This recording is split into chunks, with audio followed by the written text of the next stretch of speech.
본문의 말씀을 가지고 범죄와 회개라는 제목으로 함께 말씀 나누도록 하겠습니다.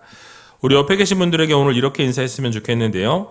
회개하고 돌이키는 성도가 됩시다. 회개하고 돌이키는 성도가 됩시다. 그렇습니다. 날마다 하나님 말씀하실 때 회개하고 돌이킬 수 있는 믿음의 백성들 다 되셨으면 좋겠습니다. 이제 완연한 봄이 찾아온 것 같습니다. 오늘 봄비가 내린 것 같고요. 날씨가 너무 따뜻해졌고 이제 낮에는 이렇게 바람 쏘이러 나가면 좋은 그런 계절이 돌아온 것 같습니다.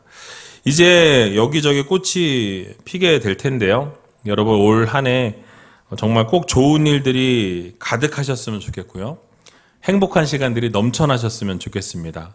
우울하게 있고 막 찌들어 있고 힘들어하는 것이 아니라 기뻐하고 즐거워하고 감사할 수 있는 그런 믿음의 성도님들이 다 되셨으면 좋겠습니다. 자, 오늘은 사무엘상 4장 말씀을 같이 살펴보려고 하는데요.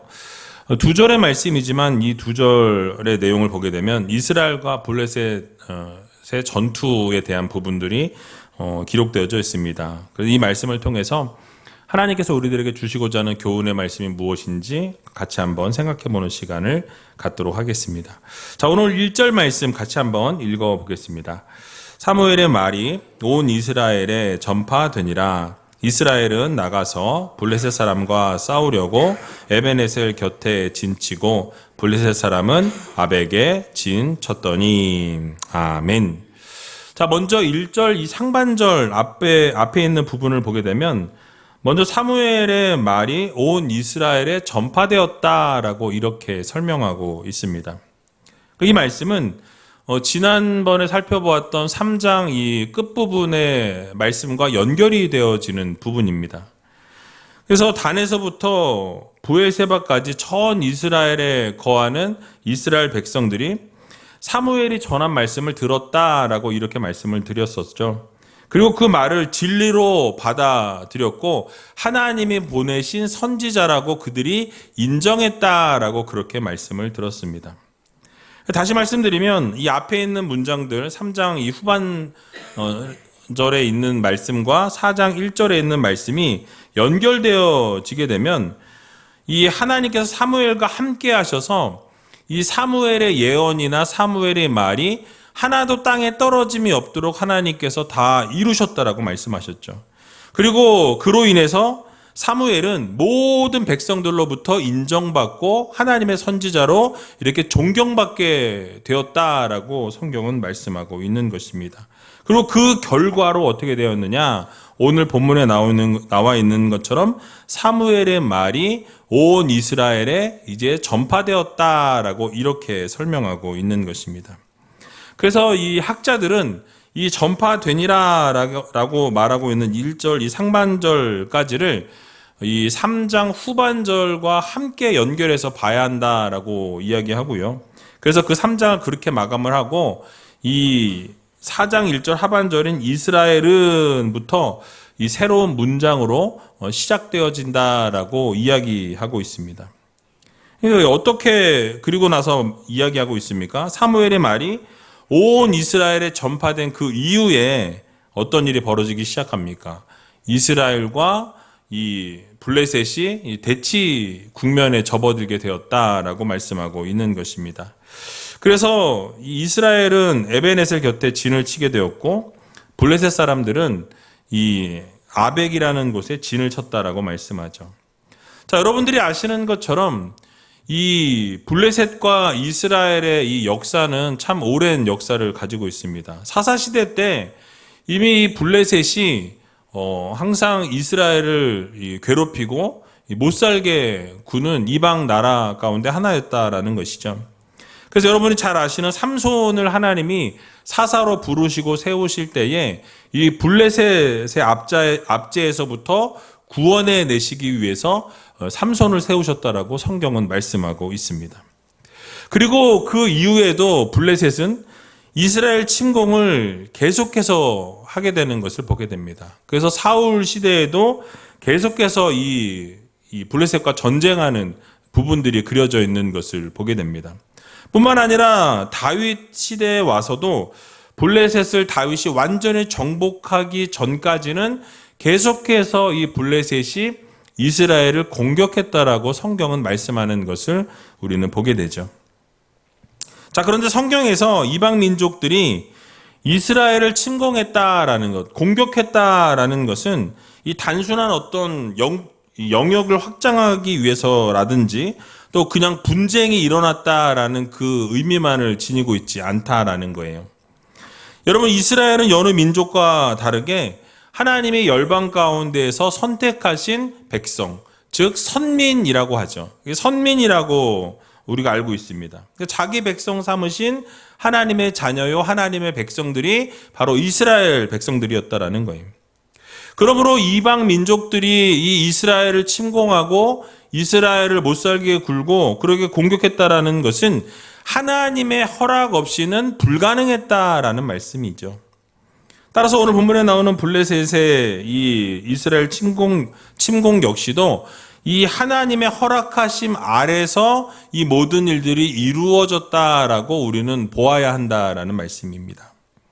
자, 그렇다면 하나님께서 그럼 왜 이방 족속들을 통해서 이스라엘을 침공하게 하시고 공격하게 하셨는지를 우리는 생각해 보아야 하는 것입니다. 그것은 바로 이스라엘의 범죄 때문입니다. 여러분, 하나님의 말씀을 듣지 아니하고 우상을 숭배하고 하나님이 말씀하시는데 그 말씀대로 지키지 않게 될 때 결국 이스라엘은 어려움을 당하게 되고 이방 나라들을 하나님이 들어서 이 고통 가운데로 밀어 넣으시는 것을 우리는 여러 군데서 찾아볼 수 있는 것이죠. 자, 먼저 사무엘상 3장 1절에 보게 되면 여호와의 말씀이 희귀하였다라고 말씀합니다. 그리고 이상도 흔히 보이지 않았다라고 말씀하고 있는 것을 보게 되죠. 여러분, 이 말은 곧 무슨 말씀입니까? 하나님께서 이스라엘 백성들에게 말씀하지 않으셨다라는 거예요. 침묵하시는 상태였다라는 거예요. 그 말은 곧 무엇입니까? 영적으로 흑암 가운데 있었던 이스라엘 백성들이 흑암 가운데 있던 상황이다라는 것을 보여주는 것이죠.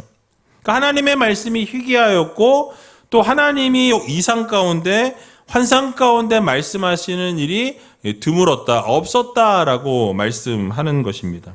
즉 이스라엘의 범죄로 말미암아서 그들이 하나님의 말씀을 순종하지 아니하고 하나님의 말씀에 복종하지 아니하고 범죄한 결과로 말미암아서 하나님의 말씀이 이스라엘 백성들에게 임하지 않았을 뿐만 아니라 희귀했을 뿐만 아니라 그들에게 이상도 하나님이 보여주지 않으셨다, 환상 가운데 나타나지 않으셨다라고 말씀하고 있는 거예요. 그런데 결국 참으시고 인내하셨던 그 하나님께서 어떻게 하십니까? 블레셋을 들어서 이제 이방 민족을 들어서 이 징계의 막대기로 사용하시는 것을 우리는 보게 되는 것입니다. 이스라엘을 치게 하셨다라는 말씀이. 자, 여러분, 사무엘상 3장 1절 말씀과 오늘 본문 읽었던 4장 1절의 말씀은 적어도 수년이 이 사이에 간격이 존재한다라는 거죠. 우리가 가진 성경으로는 단 한 장밖에 되지는 않지만 이 사실은 이 말씀이 희귀하였고 이상이 흔히 보이지 않았던 그런 시대에서 어떻게 바뀝니까? 이제 사무엘이 하나님의 말씀대로 순종하고 하나님의 말씀을 따르게 될 때에 하나님께서 실로에서 무엇으로 말씀하셨어요? 말씀으로 말씀하셨다라고 본문은 이야기하고 있는 것이죠. 사무엘을 통해서 이스라엘 온 백성들에게 하나님의 말씀을 선포케 하셨다라는 거예요. 그러니까 무엇이 달라졌습니까? 그 이전에 하나님께서 영적인 이 어둠 가운데 이스라엘을 두셨다면 이제는 사무엘을 통해서 하나님이 말씀하시고 하나님이 함께 하시고자 하는 시대가 열리게 되었다라는 것을 우리들에게 말씀해 주고 있는 것입니다. 하나님의 말씀이 희귀하던 이스라엘 백성들에게 여호와의 말씀이 풍성케 되어주는 이 축복이 임하게 되었다라는 거예요. 이 말씀은 곧 하나님께서 이스라엘이 범죄했음에도 불구하고 이제 하나님께서 하나님의 자녀로 백성으로 인정해 주시면서 하나님의 말씀을 허락해 주셨다라는 것이죠. 이게 바로 하나님의 은혜라는 거예요. 그러니까 그동안은 하나님의 음성을 들을 수 없었고 하나님이 보여주신 이상 환상을 볼 수 없었는데 이제 사무엘을 통해서 하나님께서 이런 모든 것들을 허락해 주셨다라는 거예요. 자, 그런데 여러분 문제가 무엇입니까? 이스라엘 백성들은 변함이 없었다라는 거예요. 어떤 반응이었어요? 그 은혜의 메시지를 들었음에도 불구하고 결국 이스라엘 백성들은 자신들의 죄를 회개하지 않았다라는 거예요. 돌이키지 않았다라는 것입니다. 하나님께서 그러니까 어떻게 하세요? 결국은 돌이키지 아니하고 회개하지 아니하고 하나님 앞에 돌아오지 않으니까 하나님께서 막대기를 들어서 치실 수밖에 없었다라고 말씀하고 있는 것입니다. 이처럼 하나님께서는 당신의 백성들이 죄를 범하고 회개하지 않고 또 회개를 지체하게 되면 하나님은 징계의 막대기를 드시는 하나님이시다라는 것을 우리들에게 교훈해 주고 있는 것입니다. 여러분, 이유가 무엇일까요? 왜 하나님께서는 그냥 하나님이 징계하셔도 되는데 이방 민족들을 들어서 그 이방 민족들을 통해서 징계하셨냐라는 거예요. 결국 여러분, 이 징계를 해서라도 당신의 백성들이 하나님 앞에 돌아오기를 하나님은 원하시고 계시다라는 거예요. 만약 여러분들의 자녀들이 어려움 가운데 있고 예를 들어 이 절벽 낭떠러지 앞에 딱 여러분들의 자녀가 서 있다고 상상해 보시기 바랍니다. 떨어질 상황 가운데 놓여 있는데 여러분, 그냥 자녀들이 떨어질까 말까 그 상황 가운데 있는 자녀를 보면서 그대로 내버려 두시는 부모가 있겠냐라는 거예요. 또 원래 우리 애는 똑똑하니까 능력도 있으니까 아무런 일이 일어나지 않을 거야 라고 안심하시는 부모님들이 계시냐라는 거예요. 절대로 그대로 두는 부모는 없다라는 사실이에요. 그러니까 자녀가 죄를 범하고 잘못을 저질렀고 하나님이 기뻐하시지 않는 일을 행하게 되었을 때 회개하지 않거나 하나님 앞에 용서를 구하지 않으면 회개할 것을 촉구하고 하나님 앞에 용서를 구할 것을 가르쳐야 한다라는 거예요. 그러니까 부모는 매를 들어서라도 잘못된 버릇을 고치려고 하는 것이 정상적인 부모의 모습이라는 거예요. 여러분, 그런데 요즘 어떻습니까? 아이들이 잘못했는데 그냥 내버려 두는 것을 보게 되죠. 남에게 피해를 주고 있는데도 그냥 내방쳐 두는 것을 보게 돼요. 잘못된 길을 걸어가고 있는데도 아이들의 길을 꺾어서는 안 된다고 생각하면서 그 잘못된 길을 그냥 걸어가게 내버려 두죠. 죄악을 짓고 있는데, 죄를 저지르고 있는데 그냥 내버려 두니까 더 악한 죄를 저지르게 되는 것을 우리는 보게 되는 것입니다. 이게 오늘날의 현실이에요. 하지만 이것은 분명히 잘못된 교육입니다. 분명히 성경에서도 징계를 하라고 말씀하고 있어요. 잘못된 것에 대해서는 가르치라고 말씀하는 것을 우리는 보게 된다라는 거예요. 히브리서 12장 8절에 보니까 이렇게 말씀합니다. 같이 한번 읽어보겠습니다. 징계는 다 받는 것이오늘 너희에게 없으면 사생자요 참 아들이 아니니라. 아멘. 그러니까 진정한 하나님의 자녀라면, 하나님의 백성이라면 뭘 받는데요? 징계를 받는다라고 말씀합니다. 징계를 받는 것이 마땅하다라고 말씀하죠. 징계를 받지 않는다면 사생자요 참 아들이 아니라는 거예요. 왜요? 사랑하지 않으니까. 진짜 아들이 아니니까 징계하지 않는 거예요. 왜요? 내버려 두든지 이렇게 살든지 저렇게 살든지 나랑 상관이 없으니까. 그러나 진정 내 아들이고 내 자녀라면 잘못된 길을 걸어갈 때 징계하는 것이 참 자녀요 하나님의 백성이요 하나님의 아들, 딸이라는 것을 우리들에게 교훈해주고 있는 거예요. 잠언 23장 13절에서 14절에도 보면 이렇게 말씀합니다. 같이 한번 읽어보겠습니다. 아이를 훈계하지 아니치 말라. 채찍으로 그를 때릴지라도 죽지 아니하리라. 그를 채찍으로 때리면 그 영혼을 음부에서 구원하리라. 아멘. 그러니까 여러분, 잘못된 길을 걸어갈 때 훈계하라는 거예요. 그를 때려도 죽지 않는다라는 것은 때릴 만큼 죽을 만큼 때려야 하는 거 아니잖아요. 그죠? 여기에 지금 말씀하고 있는 것은 폭력을 가해도 된다, 폭행을 해도 된다라는 것을 말씀하는 게 아니에요. 잘못을 저질렀을 때는 그것에 대해서 가르치라는 거예요. 훈계하라는 거예요. 회개할 기회를 줘야 한다라는 거예요. 회개하도록 부모들이 인도해 주어야 한다라는 것을 우리들에게 말씀해 주고 있는 것입니다. 회개해야 되는데도 불구하고 가르치지 않으면 돌아오지 않고 돌이키지 않는다라는 거예요. 그러므로 사랑하는 우리들교 성도 여러분, 우리가 잘못을 저지르고도 혹시라도 회개하지 아니하고 돌이키지 아니할 때 언제든지 하나님께서는 우리를 징계하시고 채찍으로 때릴 수 있으시다라는 사실이에요. 그러므로 우리가 잘못을 저질렀을 때에 그 잘못을 지속적으로 반복하고 또 죄를 향해서 지속적으로 나아가는 우리가 아니라 정말로 그 죄로부터 하나님의 말씀하실 때에 우리는 그 말씀을 즉시로 듣고 그 즉시 신속하게 회개하고 돌이킬 수 있는 믿음의 성도님들이 다 되시기 바랍니다. 그래서 그렇게 돌이키게 되면 하나님께서 우리를 용서하시고 은혜를 주시고 우리의 삶에 언제나 기쁨과 감사가 넘치도록 인도해 주신다라는 이 사실을 여러분 모두 믿으시고 하나님이 말씀하시고 돌아오라 하실 때 여러분 모두 돌이키시고 혹시라도 여러분들의 자녀들 가운데 돌아오지 못하고 있는 자녀들이 있다면 또 여러분들의 말씀으로 가르치고 돌아오게 하셔서 정말 하나님의 능력과 은혜와 기적을 맛보며 살아갈 수 있는 저와 여러분들이 다 되시길 주님의 이름으로 간절히 축원드립니다. 자, 또 다시 1절 말씀을 잠깐 살펴보면 이제 이스라엘이 블레셋과 이 대치 상황 가운데 있었다라고 말씀을 들었습니다. 즉 이스라엘과 블레셋 사이에 전쟁이 발발하게 되었고요. 이 전쟁이 바로 일어나기 일보 직전이라고 말씀합니다.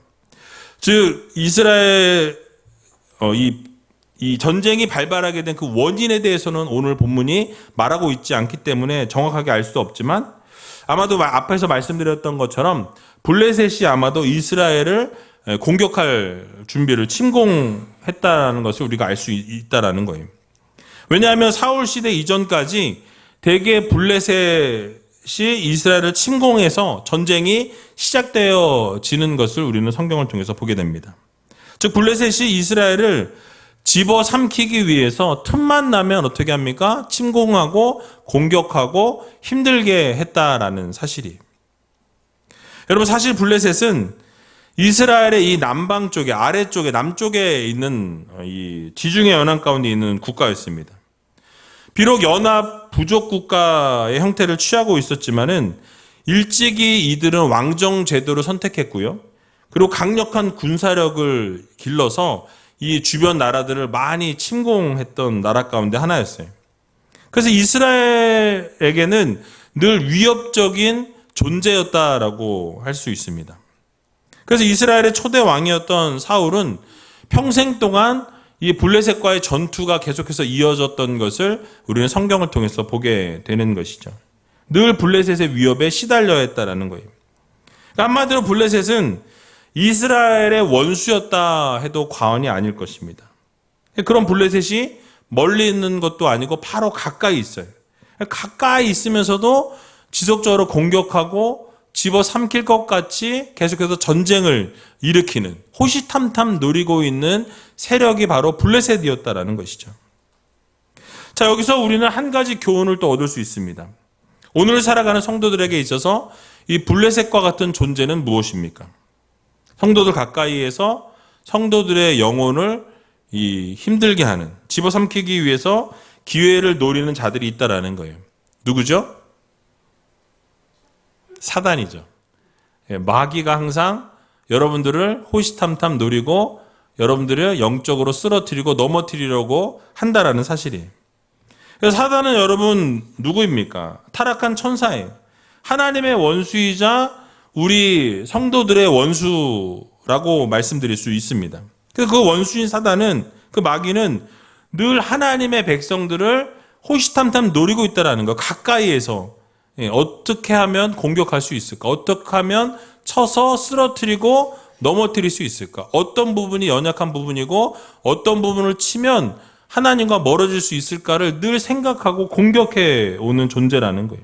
그러니까 영적으로 우리가 조금만 방심하게 되어도 이 접근해서 영혼을 노략질하고 공격하고 우리를 쓰러지게 하고 넘어지게 한다는 것이죠. 그래서 우리는 이 마귀를 경계해야 할 이 경계 대상 1호라고 말씀드릴 수 있는 것입니다. 그래서 베드로 사도가 뭐라고 얘기했냐면 이렇게 경고합니다. 베드로전서 5장 8절 말씀 같이 한번 읽어보겠습니다.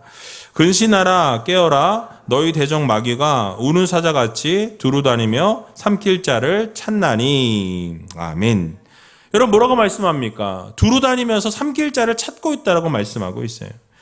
결국 여러분 그렇게 호시탐탐 노리고 있는 이 사단의 권세들, 이 마귀들을 어떻게 대처해야 되겠습니까? 근신하여 깨어 기도하지 않으면 우리는 집어삼킴을 당할 수밖에 없는 존재라는 거예요. 약간의 틈만 보이기만 하면 바로 공격해서 우리의 영혼을 갉아먹는다라는 거예요.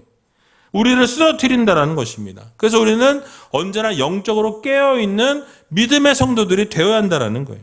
늘 주님과 동행하면서 좌로나 우로나 치우치지 아니하고 영적인 균형을 이루어서 하나님께 언제나 예배하고 하나님께 집중하고 이 어둠의 세력들에게는 틈을 보이지 않는 성도들이 되어야 한다는 말씀이에요.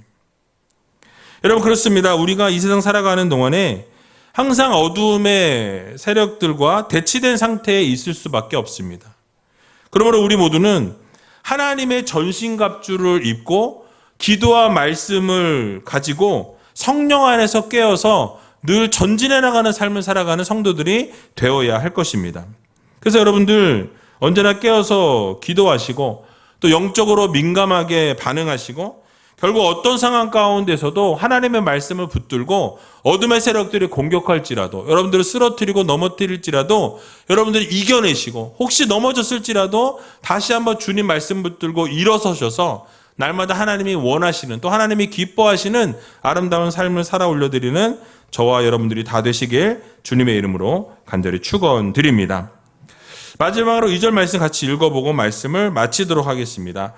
이스라엘을 대하여 항오를 벌이니라. 그 둘이 싸우다가 이스라엘의 블레셋 사람 앞에서 패하여 그들에게 전쟁에서 죽임을 당한 군사가 4,000명 가량이라. 아멘. 자, 이스라엘과 블레셋이 이제 진을 치고 대치되어 있던 상황 가운데에서 전쟁이 발발하게 되었다라고 말씀하죠. 그러니까 치열한 전투가 벌어지게 되었는데 그 치열한 전투의 결과가 어찌했다라고 말씀하고 있습니까? 이스라엘 백성들이 4,000명가량이나 죽게 되었다라고 말씀하는 것을 보게 되죠. 자, 여러분 그렇게 큰 군사들을 잃고 패하게 되었을 때에 이스라엘 백성들의 입장에서는 여러분 어떻게 하는 것이 맞습니까? 우리들이 혹시 잘못은 있지 아니한가 하나님께 물었어야 한다라는 거예요. 하나님 우리가 이렇게 징계를 받고 이렇게 패한 것이 이유가 무엇입니까? 우리의 죄악 때문입니까? 우리의 죄악이 무엇 때문입니까? 하나님께 물었어야 한다라는 거예요. 그리고 잘못한 것이 있으면 회개하고 하나님 앞에 철저하게 돌이키는 작업이 선행이 되어야 하는데 여러분 이스라엘 백성들은 어땠습니까? 오히려 그들은 범죄하고 하나님 말씀에 순종하지 않았음에도 불구하고 어떻게 했습니까? 그 실패를 경험했을 때 오히려 그 실패 가운데서 말씀하시는 하나님의 음성을 듣지 못했다라는 거예요. 그 메시지가 무엇인지를 깨닫지 못했다라는 말씀입니다. 오늘 읽지는 않았지만 3절을 보게 되면 그들이 1차 전투에서 패하고 돌아와서는 뭐라고 이야기하냐면 자신들의 이 패배의 원인을 자신들의 죄 가운데 있었다라는 것을 깨닫지 못하고 회개하기는커녕 뭐라고 이야기합니까? 도리어 여호와께서 어찌하여 우리가 블레셋 사람들에게 패하게 하셨는고라고 이야기하는 것을 보게 되죠. 자, 여러분 지금 뭘 얘기하고 있는 거예요? 패배의 원인이 누구에게 있다? 누구에게 있어요? 하나님께 있다라는 거예요. 우리가 패했는데 지금 우리가 패배를 맛보게 되었는데 그 패배의 원인을 누구에게로? 하나님께로 전가시키고 있는 거예요. 왜 우리를 패하게 하셨냐? 패배의 책임을 하나님께 돌리기에 급급했다라는 거예요. 여러분 그 결과가 무엇입니까? 2차 전투에서는 3만 명이 죽게 되는 결과를 초래하게 되는 것을 보게 되죠. 여러분들이 아시는 것처럼 홈리와 비느하스도 그 전쟁에서 죽게 되고 엘리는 그 소식을 듣고 목이 부러져 죽게 되고 풍지박산이 나게 되는 것을 보게 됩니다. 게다가 언약궤까지 빼앗기게 되는 것을 우리는 보게 되는 것이죠. 그러니까 여러분 그들의 1차의 작은 실패에 그 경고의 메시지를 듣고 하나님이 우리를 회개하라고 말씀하시는구나, 돌이키라고 말씀하시는구나, 그 자리에서 돌이켰어야 한다라는 거예요. 아니면 그 자리에서 하나님 앞에 우리의 잘못이 무엇입니까? 회개하기를 원합니다 하고 하나님 앞에 회개했어야 한다라는 거예요. 그런데 경고의 메시지를 듣지 아니하고 회개하지 아니하고 자신들의 책임을 하나님께로 돌리게 될 때에 결국 어떻게 되어집니까? 더 큰 실패를 맛보게 되는 것을 우리는 보게 되는 것입니다. 그러니까 여러분, 우리의 삶도 마찬가지예요. 이 세상 살아가면서 하나님께서 경고의 메시지를 우리에게 주십니다. 여러분, 실패케 하실 때가 있다라는 거예요. 문제가 발생하게 될 때가 있다라는 것이에요. 그러면 우리 어떻게 해야 합니까? 그 메시지를 주실 때 그 메시지 가운데 하나님이 말씀하고자 하시는 것이 무엇인지를 캐치해야 한다라는 거예요. 아, 하나님이 이것 때문에 이렇게 우리에게 말씀하셨구나. 이것 때문에 실패를 경험케 하셨구나. 이것 때문에 이런 문제가 발생케 하셨구나. 그러면 우리 어떻게 하면 됩니까? 돌이키면 되는 거예요. 그 자리에서 직접 회개하고 빠르게 하나님 앞에 신속하게 돌아와서 회개하고 돌이키면 하나님이 은혜 주시고 그 죄는 기억지도 않으시고 놀라운 은혜와 역사와 기적을 이루시는 전지전능하신 하나님이심을 여러분 모두 믿으시기 바랍니다. 그러므로 실패를 경험하게 되었을 때 그 실패의 경고를 우리가 무시하고 지나쳐서는 안 된다라는 말씀이에요. 반드시 죄의 문제가 무엇인지 하나님께 묻고 하나님께 응답받고 그리고 그 문제를 해결하고 죄의 문제를 해결하고 하나님 앞에 나와 회개와 하나님 앞에 영광 돌리는 삶을 살아가는 성도들이 되어야 할 것입니다. 그러므로 이번 한 주간 살아갈 때 여러분 실패가 여러분 앞을 가로막게 되든지 아니면 고난과 어려움이 여러분 앞에 찾아오게 되면 예기치 않은 일들이 벌어지게 되었을 때 하나님이 주시는 사인이 무엇인지 그 안에 담겨져 있는 메시지가 무엇인지를 여러분 헤아릴 수 있는 믿음의 성도님들이 다 되시기 바랍니다. 그래서 우리 자신을 다시 한번 돌아보고 하나님 앞에서 우리가 회개해야 할 일은 없는지 하나님이 기뻐하시지 않는 일들을 행한 것은 없었는지 하나님께 묻고 하나님 앞에 회개하고 돌이키셔서 날마다 하나님이 부어주시는 그 사랑과 은혜와 능력을 맛보며 살아갈 수 있는 저와 여러분들이 다 되시길 주님의 이름으로 간절히 축원드립니다.